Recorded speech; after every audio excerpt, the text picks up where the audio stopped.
Conditional sentences पढ़ने लगे हैं। कंडीशनल सेंटेंसेस जो कि जिनको हम शर्तिया जुमले कहते हैं, ये मुख्तलिफ एग्जाम्स में पूछे जाते हैं और आपको ये बताना होता है कि अगर पहला हिस्सा इस तरह है तो अगला हिस्सा कैसे होगा। यानी एक सेंटेंस आपका प्रेजेंट में लिखा है तो उसका अगला टेंस जो है वो कौन सा होगा, इसको देखते हुए तो हमारे पास जो कंडीशनल्स होते हैं आपके पास प्रोबेबल कंडीशन, इम्प्रोबेबल कंडीशन और साथ में होती है इम्पॉसिबल कंडीशन। अब प्रोबेबल कंडीशन वो है जिसको हम मुमकिन हालत कह सकते हैं, ऐसी कंडीशन जिसमें आपका कोई काम हो सकता है, यानी अगर आप प्रेजेंट में मौजूदा वक्त में कोई एक खास काम तरतीब से करते हैं तो उसका जो इफेक्ट है वो आपको आने वाले दिनों में वसूल होगा। इसी चीज को हम प्रोबेबल कंडीशन में मान लेते हैं। इस सेंटेंस में आमतौर पर सेंटेंस के स्टार्ट में जो है वो इफ लगाया जाता है। अब इफ जो है वो आपकी कंडीशन को जो है वो क्या कर रहा होता है, मेंशन कर रहा होता है कि अगर आप मेहनत करेंगे तो आप कामयाब हो जाएंगे। इसी तरह ये इस सेंटेंस में आज इसका पहला हिस्सा जो है वो प्रेजेंट इंडेफिनिट का होता है और अगला हिस्सा फ्यूचर इंडेफिनिट का होता है। आप गौर करें इसके स्ट्रक्चर में सबसे पहले आप इफ लगाएंगे और प्रेजेंट इंडेफिनिट का स्ट्रक्चर जैसे आपको पता है कि सब्जेक्ट, उसके बाद फर्स्ट फॉर्म ऑफ वर्ब और फिर आप लोग ऑब्जेक्ट लगाते हैं। ये आपके पास पहला हिस्सा कंप्लीट हो जाएगा, ठीक है। जो आपने उसके बाद इफ यू वर्क हार्ड, अब यहाँ पर देखिए अगर आप मेहनत करते हैं, ये शर्त है आपकी। इसी तरह इफ आई सी यू, अगर मैं आपसे मिलता हूँ तो इफ आई सी यू, अगर मैं आपसे मिलता हूँ तो फिर इसकी जो अगले यू विल पास एग्जाम। और इसी तरह दूसरे सेंटेंस में देखिए I shall give you a present. तो इन दोनों सेंटेंसेस में देखिए पहला हिस्सा प्रेजेंट इंडेफिनिट का है, दूसरा हिस्सा फ्यूचर इंडेफिनिट का है। फ्यूचर इंडेफिनिट बिल्कुल कंप्लीट है, सब्जेक्ट है, उसके बाद रेडियल है, फर्स्ट फॉर्म ऑफ वर्ब और उसके बाद जो है वो आपके पास क्या है, इसमें आपके पास ऑब्जेक्ट नहीं है कि if you work hard you will pass, अगर आप मेहनत करते हैं तो कामयाब हो जाएंगे।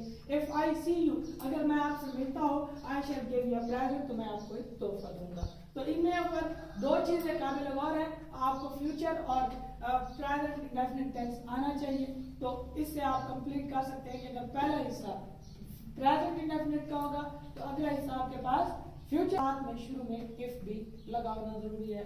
ये वो आपका प्रोबेबल कंडीशन या फर्स्ट कंडीशनल टेंस। में हमारे पास जो दूसरे टाइप के कंडीशनल सेंटेंसेस हैं उनको कहते हैं इम्प्रोबेबल कंडीशन। अब इम्प्रोबेबल कंडीशन में आपकी वो सूरत हाल होती है कि आपके पास में कोई काम गुजर चुका होता है लेकिन आप अभी भी उस काम के जो है वो होने के लिए क्या कर रहे थे कि कंडीशन लगा रहे थे कि अगर ऐसा होता तो फिर ऐसा भी हो। अब इसमें देखिए इफ सब्जेक्ट के से पहले इफ लगाएंगे, सब्जेक्ट वर्ब की सेकंड फॉर्म लगाएंगे और ऑब्जेक्ट लगाएंगे। तो ये आपके पास पहला हिस्सा पास्ट इंडेफिनिट का होगा और उसका अगला जो हिस्सा है वो पास्ट का होगा जो कि कंडीशन पर बेस्ड होगा। इसीलिए जब आपके पास कोई कंडीशन बेस्ड हो यानी कोई काम हो सकता है या नहीं हो सकता तो उसके लिए पास्ट में आप वुड लगाते हैं। क्या लगाते हैं?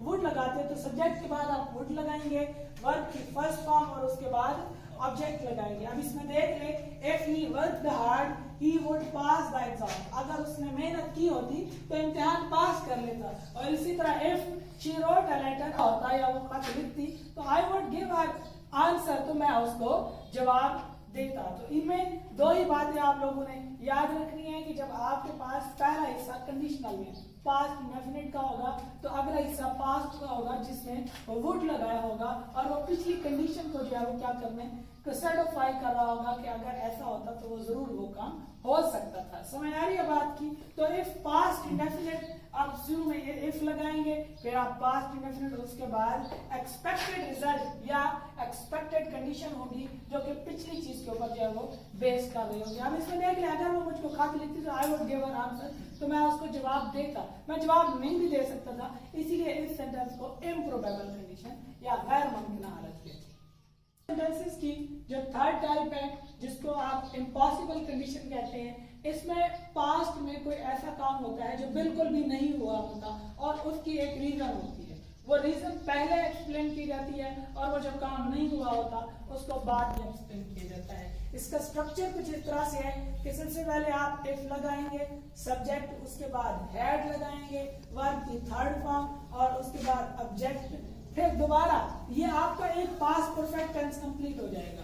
उसके बाद दोबारा से आप जो है वो पास्ट के साथ लगाएंगे, लेकिन उसमें जो है वो हैड की जो हैज हैव हैड, ठीक है, हैड थर्ड फॉर्म है बेसिकली। अगर हैज एक्चुअल वर्ब के तौर पर यूज हुआ तो हैड थर्ड फॉर्म है बेसिकली एज इटसेल्फ, ठीक है। तो हैव इसकी सेकंड फॉर्म यूज करेंगे और साथ में वुड लगाएंगे, सब्जेक्ट के बाद वुड हैव, उसके बाद वर्ब की थर्ड फॉर्म और उसके बाद आप ऑब्जेक्ट लगाएंगे। ये 3 सेंटेंसेस मैंने लिखे हैं कि if you had worked hard, अगर तुम मेहनत कर चुके होते, you would have got the prize, तो आपने जो है वो इनाम हासिल कर चुके होते।